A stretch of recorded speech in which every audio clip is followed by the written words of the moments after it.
если задуматься, для чего каждый из нас приходит в этот мир? Конечно же, не для того, чтобы страдать, плакать, враждовать, сплетничать, а для того, чтобы быть счастливым. И, конечно же, вот это состояние, оно просто так не дается, нужно над собой поработать. В свое время я написала сказку о счастье, я вам сейчас ее прочитаю. Мы всю жизнь ждем счастья. Мы думаем, что оно огромное, светлое, приходит внезапно, все круша на своем пути, создавая заново. А еще оно непременно должно явиться. Это я, твое счастье. Но ожидание праздников оказывается лучше самих праздников, и постепенно к нам приходит понимание того, что счастье может быть маленьким, тихим, сопливым и капризным. А еще оно не приходит. Его нужно создавать, а потом еще латать, клеить, штопать, кормить завтраком. Оно не любит яркие одежды, оно очень обидчиво, оно может лопнуть, как мыльный пузырь, рассыпаться, как карточный домик, упахнуть мотыльком в форточку. И оно уходит так же тихо, как и приходит. И только годы спустя мы понимаем, что к нам приходило настоящее счастье.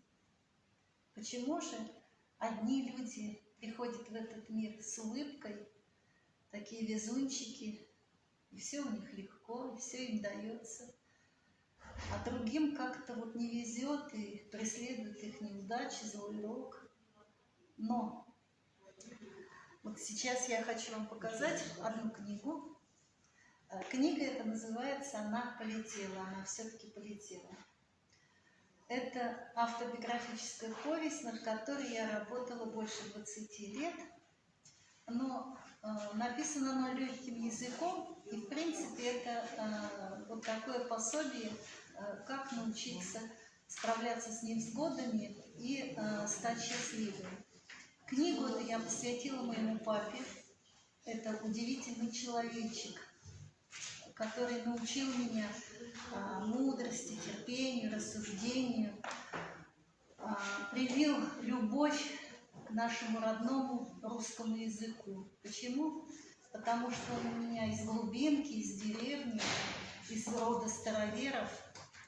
И благодаря ему я очень много усвоила, узнала и поняла. Книга называется «Она полетела», она все-таки полетела. И вот сегодня мы будем несколько раз возвращаться к этой книге. Почему полетела? Кто из вас летает во сне сейчас? А в детстве? Мы все равно летали. И некоторые продолжают летать. Ну, не так высоко уже, конечно, как в детстве. Но в детстве это восхитительный процесс был. И вот когда я просыпалась, я бежала к папе и кричала: «Сейчас я тебе покажу, я умею летать». Я забиралась на стол, куда ты у меня успевал. Кучу сгробастых ловил. Вот, а я плакала, мне было обидно. Я же хотела показать, как я умею махать руками и летать. И вот я вам просто сейчас прочитаю вступительное слово к этой книге. Удивительная штука жизнь. Мы торопим события, ждем чего-то такого, а потом оказывается, что пропустили самое главное, профукали. Мы хотим быть на кого-то похожими, соответствовать неким стандартам, и только вредим себе. А мы тем и ценны, что мы не похожи друг на друга. Господь создал нас такими разными. Много разных книг мы прочли за свою жизнь. Но есть самая замечательная, самая главная книга – книга жизни, написанная про нас с вами. И мы должны дорожить ею и прочитать ее своим детям и внукам. И если мы захотим что-то изменить в нашей жизни, то начнем мыслить правильно, мыслить по-новому. И еще, если у вас есть талант, несите его людям. Если вы любите танцевать, танцуйте, даже если вы толстый и некрасивый. И еще радуйтесь жизни, каждому дню, каждому часу ее, каждому мгновению. Если у вас есть крылья, летайте, даже если этого не делают ваши друзья и знакомые. Я верю, что когда-нибудь я встану на высоком берегу реки, оттолкнусь от земли и полечу над водой высоко-высоко, как птица, и белые чайки полетят со мной рядом и будут кричать, кричать, только бы сердце не выскочило из груди. И папа, мой добрый папа, увидев меня, заплачет и скажет: вы видите? Нет, вы видите? Она полетела, она все-таки полетела. Как же прожить жизнь, чтобы сохранить крылышки, чтобы летать так же, как в 5 лет, как в 10, как в 15, в 17? Наверное, надо наблюдать за собой, за другими. И, наверное, люди, которые стараются жить не только для себя, но и заботиться о других, наверное, с ними происходят удивительные вещи. Господь им дает силы и на себя, и на других. Может быть, в этом и кроется секрет долголетия наших бабушек и мам, которые перенесли голод, войну. Вот моей свекрови сейчас 95 лет исполнится. И она еще так зимой с лопаточкой ходит, а в огороде работает. Это удивительные поколения, удивительные люди. И вы знаете, они вряд ли сказали бы, что они прожили несчастливую жизнь. Они жили с улыбкой, и вот это добродушие, любовь к людям, покорность, смирение, послушание судьбе и воле Божьей, может быть, и давало им силы. Но очень помогает по жизни разные истории. Вот мне нравятся особенно православные христианские притчи. И вот все познается в сравнении. В одном селе, доме, дом это вот такие, раньше щитовые дома были на 2 половины, жили 2 семьи.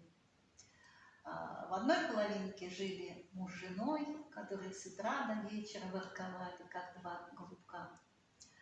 А за стенкой у них жила семья, которая более напоминали вот итальянцев из фильма. Они разговаривали громко, эмоционально, каждый день ссорились, летела посуда.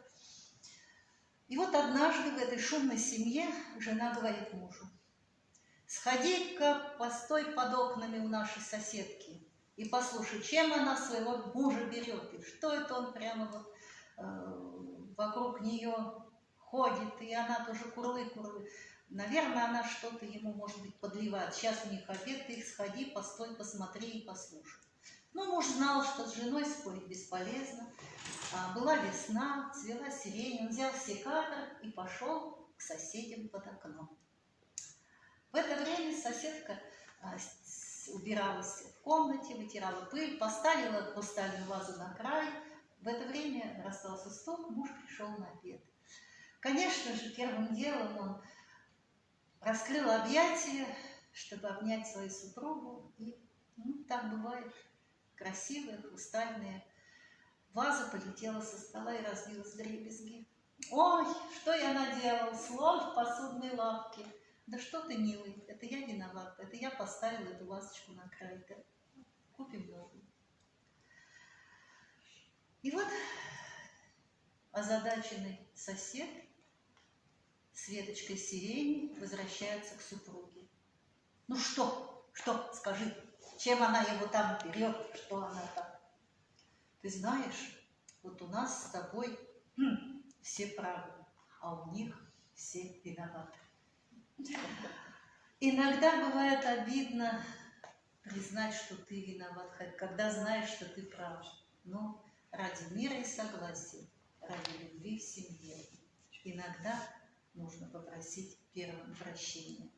И пусть авансом, но говорить добрые, ласковые слова, которые приятны сердцу, особенно близким людям. Мы можем улыбаться чужим, далеким, разговаривать по телефону, кокетничать, но когда мы приходим домой, уставшие, все наше раздражение чаще всего падает на близких людей. И поэтому, как бы ни устали мы, но своей половинке, своим близким, детям, супругам, конечно же, надо говорить добрые, светлые слова. Я тебя люблю. Ты мой самый-самый, самый надежный, самый сильный. Ты у меня стена каменная. И, конечно же, детям. Им очень важно знать, что мы их любим, любовью безусловной. Ну и говоря о женщине, конечно же, женщина сама создание, которое без любви жить не может. Часто ты уставший, падаешь на кресло. День прошел, и ладно, завтра как вчера. Только как же хочется слабой быть и женственной, чтобы беззаботными стали вечера, чтоб сидеть, расслабившись, не вязать, не штопать, не таскаться с сумками и не слушать брань, по утрам не вздрагивать от звонка будильника, не бежать к автобусу в этакую рань, чтобы просто выглядеть, ни о чем не думать, улыбаться людям, о своем мечтать, честно быть искренней, даже перед зеркалом, чтобы прямая линия думать и сказать, чтобы тихо падали розовые листья, или просто музыкой за окошком дождь, чтобы руки нежные, чтобы шали пушистые и шаги чуть слышны. Это ты идешь. Когда начинается день, иногда можно услышать фразу, что кто-то встал не с той ноги, или погода плохая. Но когда мы встаем и подходим к зеркалу, очень важно не сердиться на себя за то, что лишнюю чашку чая с вечера выпили или поздно спать легли. Просто улыбнуться. У меня есть знакомая, у которой сложная судьба. У нее больная дочь, которую она воспитывает одна, там заболевание Дауна. Но эта женщина удивительно вот своим светом, своей радостью, она просто вот излучает эту радость, этот свет. И она музыкальный работник и проводит свадьбы. То есть работает по ночам иногда, возвращается на рассвете, ну, часик-два поспала, и нужно вставать, чтобы дочери приготовить завтрак и просто быть с ней. И вот она говорит, а у нее вот такая стрижечка короткая, ёршик. Она говорит, я встаю, подхожу к зеркалу и взмахиваю шевелюрой и говорю, и создал же Господь Бог такую красотищу. Понимаете, что? И это не лукавство вовсе. Вот если мы посмотрим друг на друга, мы не найдем ни одного похожего лица. Каждый из нас шедевр. Просто, вот, понимаете, эксклюзив. Нет второй такой. Глаза, отпечатки пальцев, тембр голоса. Мы настолько индивидуальны, неповторимы, мы настолько ценны для Господа, что просто обязаны стать и быть счастливыми. И не только сами быть счастливыми, но научить этому своих детей, внуков, друзей, рассказать о том, как стать счастливыми. Ну, конечно же, у каждого свой рецепт. Но вот в этой книге действительно описан путь, который я прошла от уныния, от депрессии. А все это привело и к тому, что я перенесла инсульт. Я в 2002 году была парализована правая сторона, на каталке меня сын катал. Потом была онкология. Но работа над собой, желание жить, любовь к жизни и, конечно же, вера в Бога, они дают колоссальный запас энергии. Самое главное – не унывать, не унывать. И дело в том, что вот когда мы приходим в этот мир, даже дети, они мечтают. У кого-то это такая сказка, как алые паруса лосоль, у кого-то мечта более возвышенная. Маленьких людей не бывает. Бывают мелкие цели, задачи. Ну, например, кто-то может поддаться на искушение и послушать совет, например, от родителей. Сын, ты должен продолжить мое дело, ты должен жениться на дочке прокурора, я куплю тебе машину, квартиру, ты будешь в шоколаде. Да, он будет в шоколаде, но будет ли счастлива дочка прокурора?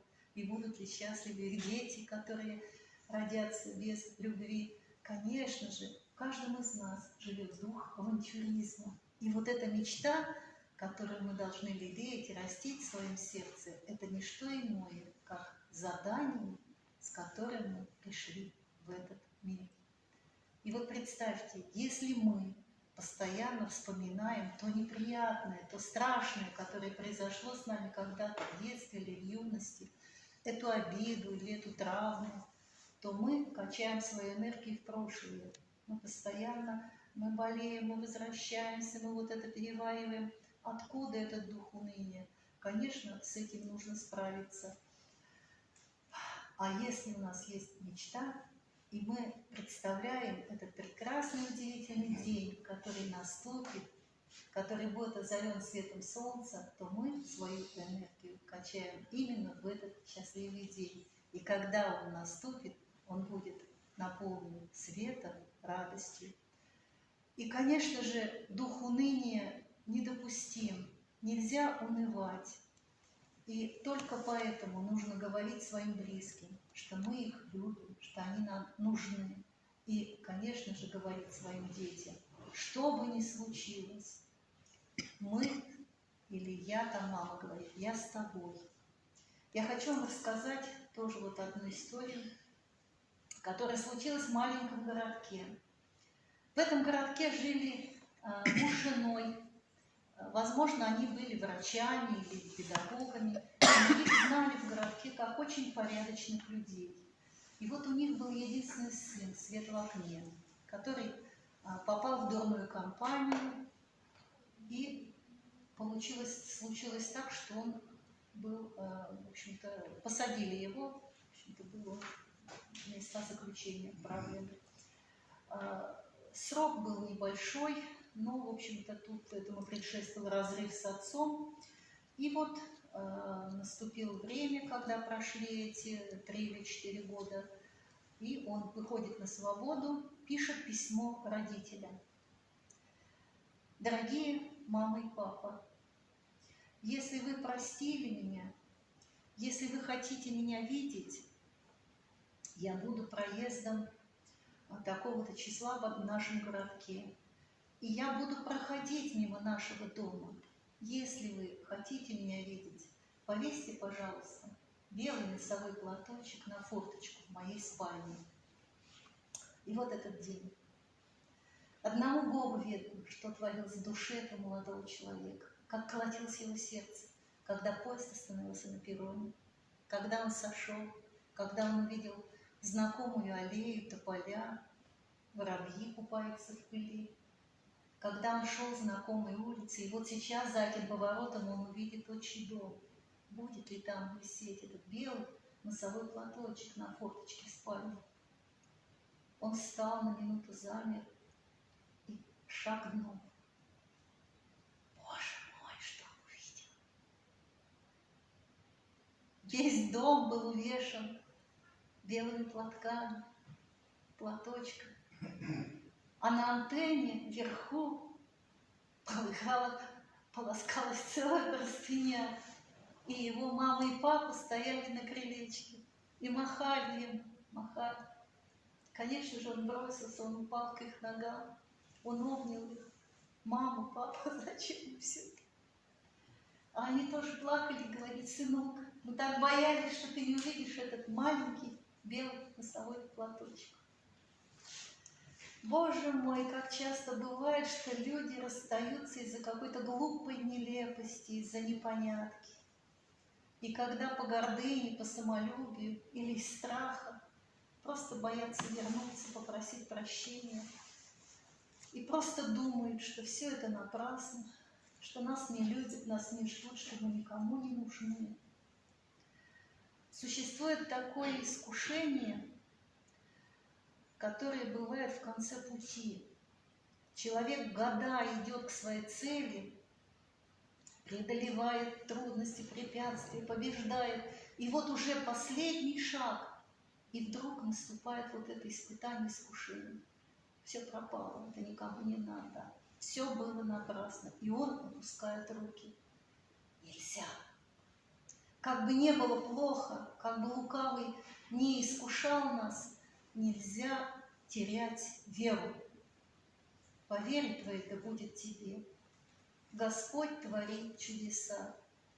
И можно встретить свою судьбу и в 40, 50, и в 60 лет.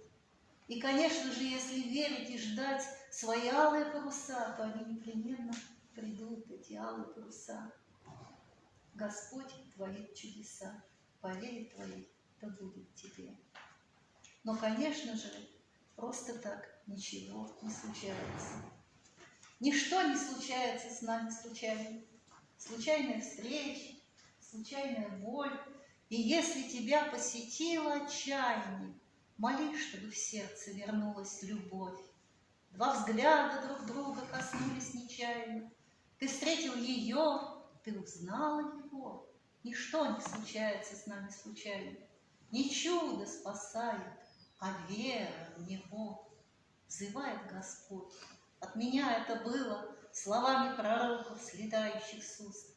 И мед и горчица тебе пригодится. Прими со смирением и радость, и грусть. Так как же стать счастливыми? Наверное, надо просто наблюдать за собой.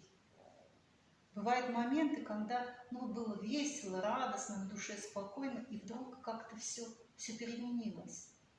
И начинаешь к себе прислушиваться, что я сделала не так, за что я получила сейчас. И когда действительно начинаешь прорабатывать, то понимаешь, осудил. Часто на исповеди люди говорят: каюсь, батюшка, там, осуждала. Это такой распространенный грех, который стал уже совершенно, даже его из-за греха не воспринимают. Начинаешь рассуждать, начинаешь осуждать. Одна бабушка, которая глубоко за 80, пришла к священнику и говорит: батюшка, ой, по молодости так не мучилась, как сейчас, блудные помыслы одолевает. Он говорит: что, матушка, судила? Да как же не судить-то, да как же не, вот что делать-то надо, Танька наша. Вот. Когда мы осуждаем других, мы берем на себя их грехи и болезни. Это, казалось бы, странно звучит, но работает это четко. Когда мы осуждаем людей, мы как бы говорим: я бы на его месте так не, я бы на ее месте повела себя. Господь любит нас.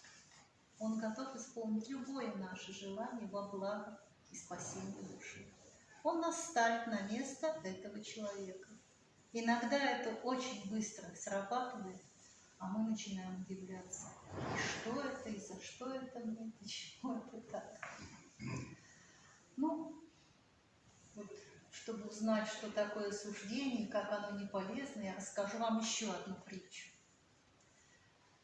В одном доме жила супружеская пара, где были глубокие традиции. А в традициях этой семейной пары было то, что муж каждое утро читал свежую газету, а жена каждое утро варила кофе.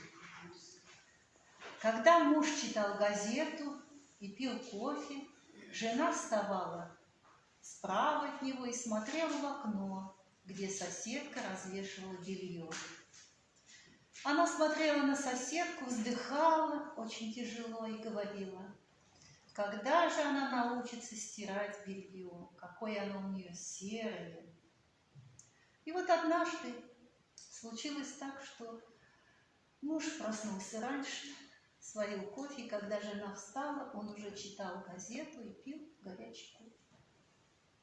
Она немножко обиделась, но встала около него и повернулась к окну, чтобы посмотреть, какое белье у соседки. То, что она увидела, повергло ее в шок. У соседки висело белоснежное белье, Она ахнула и говорит мужу: ты посмотри, кто-то научил нашу соседку стирать белье. На что муж улыбнулся и сказал: дорогая, ты не помнишь, какой сегодня день? Сегодня день нашей свадьбы, и я решил сделать для тебя подарок. Я вымыл наше окно.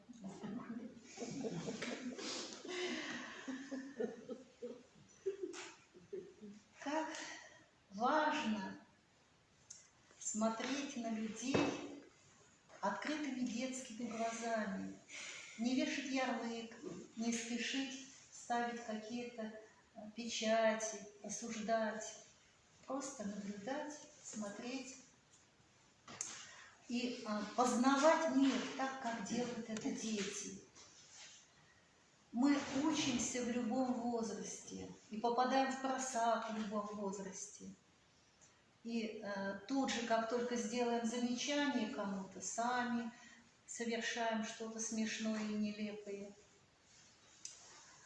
И так это бывает необычно и удивительно, что вот это выражение «век живи, век учись», оно приобретает другой смысл. И вот как бы к этой теме еще одна история. Поезд, купе. Супружеская пара едет, возможно, сюда в санаторий отдыхать. Муж с женой. На одной станции к ним в купе садится пара, пожилой мужчина и молодой человек. Из их разговора они понимают, что это отец и сын. Они разложили вещи, поезд тронулся, сын сел возле окна, и тут началось что-то необычное. Ой, папа, посмотри, какие домики, ой, какие коровки, посмотри, какое солнышко, как оно отражается в озере. И так 1,5 часа до ближайшей станции. Когда на станции молодой человек вышел, чтобы купить отцу газету, супружеская пара подсели к пожилому человеку, к отцу этого юноши, и так это деликатно говорят ему: ой, вы на нас не обижайтесь, пожалуйста, но мы вот так просто вот сейчас съехали с вами, вам бы надо вашего сына доктору показать. На что их попутчик, молодой, пожилой человек, отец этого юноши, улыбнулся. Он даже немножко приобнял их. И, сделав паузу, немножко помолчав, как бы собравшись с духом, сказал: милые мои, дорогие мои, мы с сыном едем из клиники, ему вернули зрение. Как удивительно бывает наблюдать искренних людей, которых переполняют чувства, эмоции.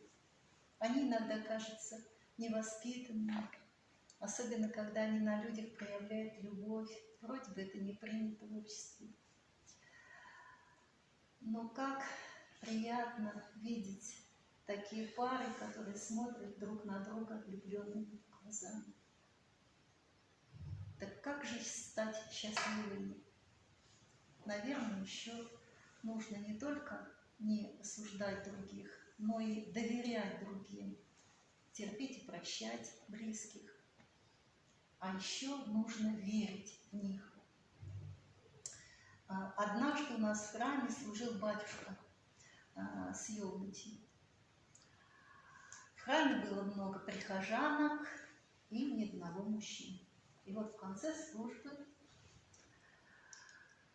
Елена Анатольевна улыбается, она свидетель была этому.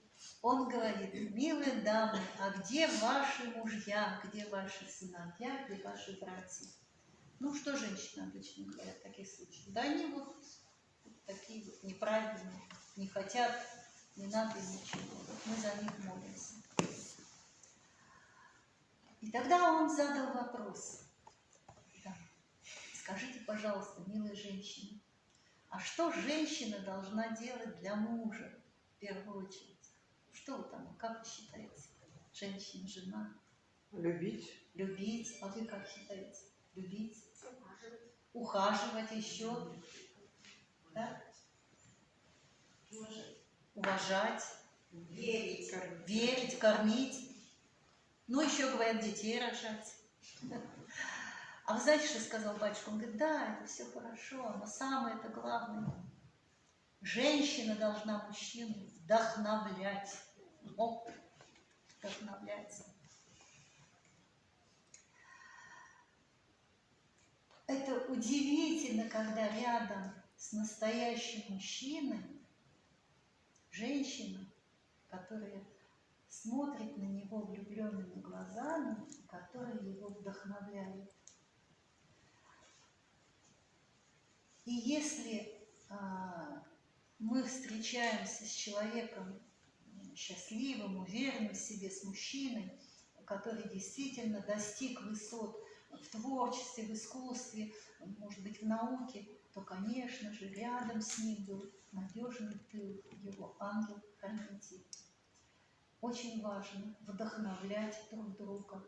И не только женщину, конечно же, и мужчина. Когда в тебя верят, когда тебе говорят, все у тебя получится, то, конечно же, за спиной вырастают крылья. Я хочу еще сказать о том, что нас часто огорчает шепот за спиной, когда нас не понимают, когда вот эти вот возгласы, осуждения, иногда бывает и клевета, и обиды. Как с этим? Как вот с этим идти? Когда друзья предают, когда действительно за спиной у тебя вот что-то такое не очень творится. И на это есть замечательная история. У одного хозяина был старый осел, такой старый, что он уже никуда не годился. Но хозяин терпел его, иногда кричал, но осел был такой родной и такой хороший, такой добрый. А еще у этого хозяина был старый колодец, который давно пересох. И надо же такому случиться, что в один прекрасный несчастный вечер старый осел упал в старый колодец. Хорошо еще, что он себе ничего не сломал, не повредил. Хозяин попытался вытащить осла и веревкой, там еще какими-то приспособлениями, но ничего не получилось. Намучившись, он оставил все до утра. Но не тут-то было. Ночь прошла очень плохо. Ну, вы знаете, как ослы поют, как они кричат. Так вот, осел всю ночь кричал в этом колодце. Наверное, он просил о помощи, а может быть, пить хотел. В колодце все раздается очень глухо, очень громко. И не спал не только хозяин со своей семьей, но не спали соседи. Утром они целой делегацией явились к хозяину осла и сказали, что ты делал всю ночь со своим ослом, мы не спали. Ну, хозяин развел руки, говорит, вот беда случилась. Попытались вытащить осла всем миром, но ничего не получилось. И тогда решились на последнее. Решили засыпать пересохший старый колодец. Стали кидать землю. А что делал осел? Стряхивал землю и уминал ее. И когда колодец был засыпан, он просто вышел из колодца. Так вот, когда сзади нам в спину сыплются упреки, клевета, брань, то, наверное, надо уметь отряхнуться, отрешиться от этого. Ведь то, что не наше, оно к нам не пристанет и не прилипнет. А почему такое происходит? Вот представьте, мы одели белое платье и пьем кофе, и вот капелька кофе брызнула на белую одежду. Это пятнышко видать? А если человек ходит в спецодежде, изляпанной мазутом, черной, то на него можно еще ведро мазута вылить, никто и не заметит. Поэтому, если вы в белой одежде, если вы чистый, светлый человек, то, конечно же, чистота, соблазн для поругания. Лукавый не терпит чистоты, он не терпит любви, и, конечно же, у таких людей периодически происходит искушение. Но не надо этому поддаваться. Самое главное – идти по жизни с улыбкой, помогать другим, служить людям и верить в то, что Господь нас любит. Конечно же, мы дети Его, и Он нас не оставит. Я хотела бы, чтобы сегодня вы ушли, немножко с улыбкой. А сейчас очень сложное время, и, казалось бы, не время для смеха, не время для песен, танцев. Сейчас вся Россия встает на соборную молитву. Молитву за Русь святую, за наше воинство, за наших братьев, за прекращение междоусобной брани, за защиту нашего Отечества и за победу в этой духовной и не только духовной брани. Но даже в такой период не надо унывать. И я хочу сказать о том, что русский народ удивительный, с прекрасной душой. Есть замечательный писатель, азербайджанец по происхождению, но он принял крещение, звать его Фазиль Рзабеков, может быть, знаете его. Он крестился с именем Василий. Так вот, он говорит, что любая нация в мире отвечает на вопрос, на какой вопрос отвечает любая нация? Поляк, француз, итальянец, еврей. Кто? И только единственная нация в мире отвечает на вопрос, какой? Русский. Какой? Удивительно, потрясающе.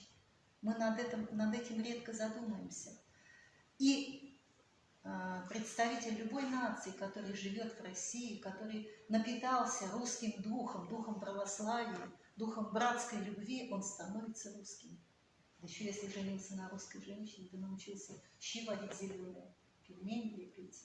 Да какой же он иностранец? Конечно же, он русский. Мы должны гордиться тем, что мы русские, что мы носители этого прекрасного, удивительного языка. И, наверное, прошел тот период, когда мы наелись вот этого суррогата, вот этого идентичного натурального, который нам предлагал этот хваленый Запад.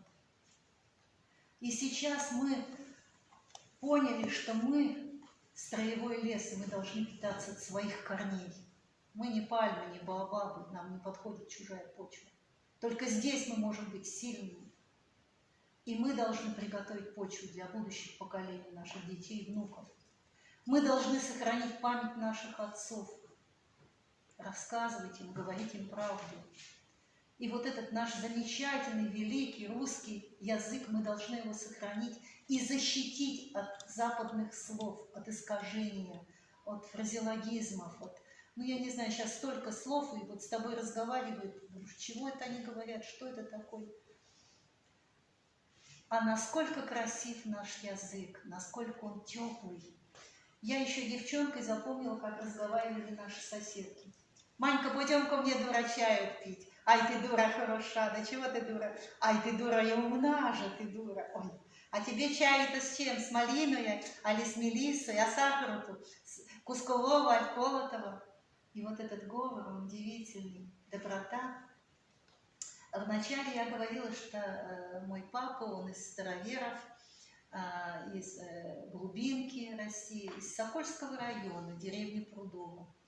И вот однажды мы с сестрой отправились на родину отца. Конечно же, уже этой деревни нет, но в соседней деревне мы посетили нашу родственницу, Галашину Серафиму Ивановну. Она нас приняла, раздула самовар, выставила наливку, пирог с черникой. И вы знаете, вот этот разговор за самоваром я запомнила на всю жизнь. Русский говор, русская душа, чистая и светлая.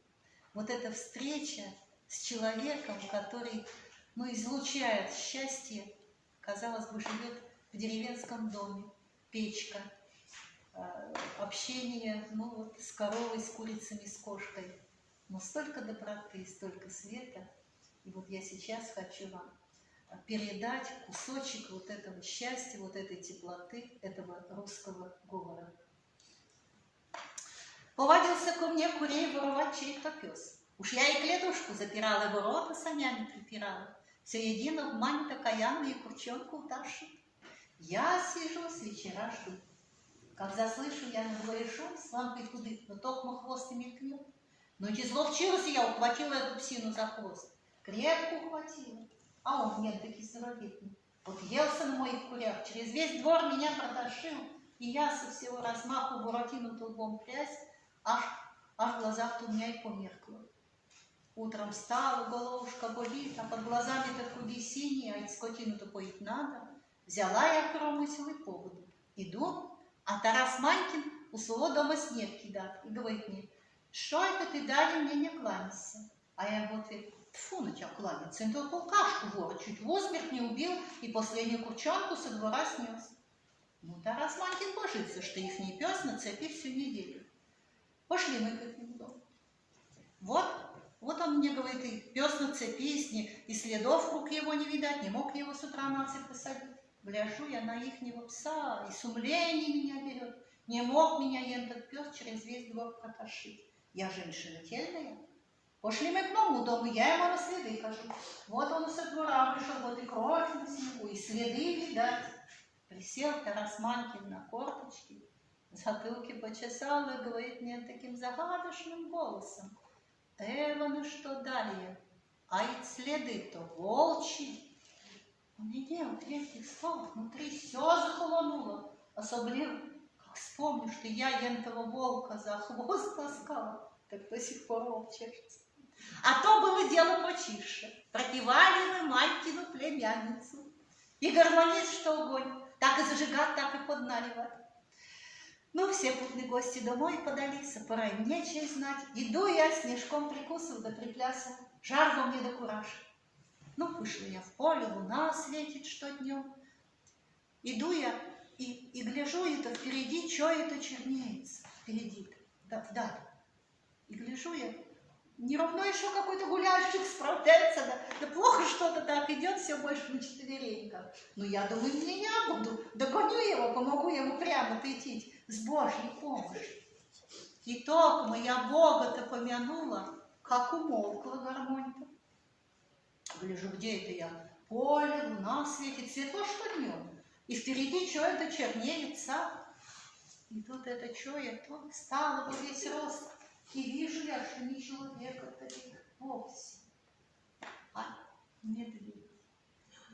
И как мне до того жарко было, просто холодно стало, как до деревни бегла, не помню, мужиков подняла, шатун, мол, объявился. Мужики медведев у пасеки завалили в деревню, на санях привезли. Ух, велик и страшен, а я, ну и дурна, но... Что же такое счастье? У каждого, наверное, свое счастье. Кто-то выиграл миллион и говорит: «О, счастье привалило». У кого-то сын родился, и он кричит: «Я самый счастливый человек на планете». Кто-то встретил свою любовь и говорит: «Я счастлив». Наверное, о счастье не надо кричать. Наверное, счастье надо беречь от чужих глаз, от сплетен, от грязных рук. Наверное, счастье надо оберегать, но счастье надо взращивать. И еще, конечно же, надо подходить с утра к зеркалу и говорить: «И создал же Господь такую красоту».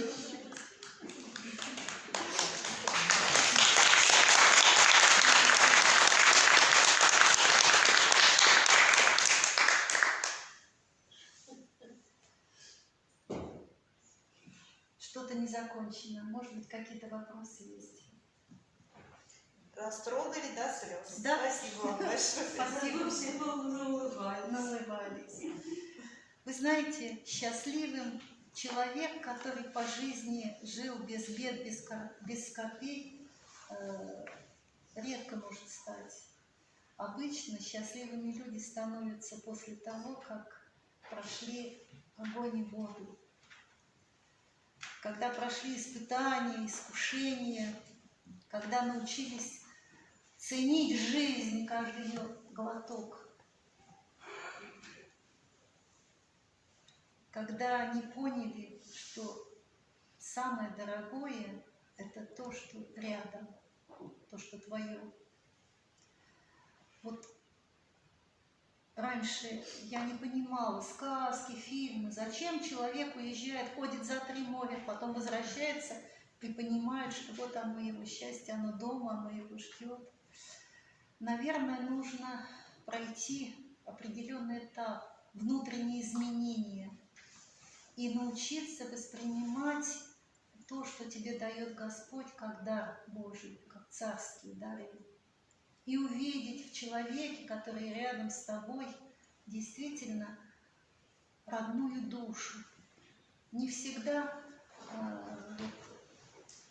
красота внешняя, она бывает, как бы проявление внутренней силы духа, внутренней красоты. Зачастую приукрашена бывает пустота некая, внешним блеском, лоском.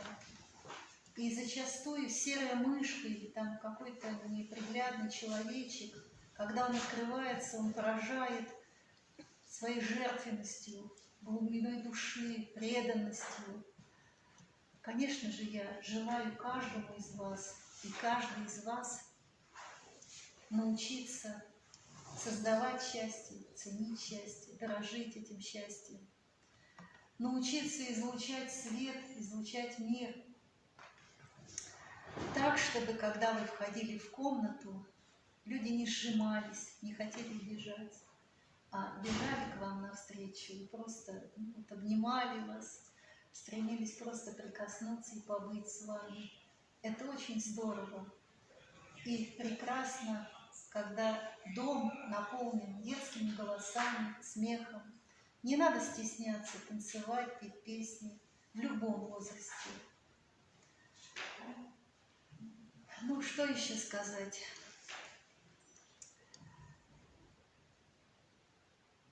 Наверное, нам не надо стыдиться быть самими собой. Говорить то, что мы думаем. Но не обязательно это должна быть какая-то жестокая правда, а это должна быть правда добрая, исполненная любви. Ну, наверное, вот как-то так.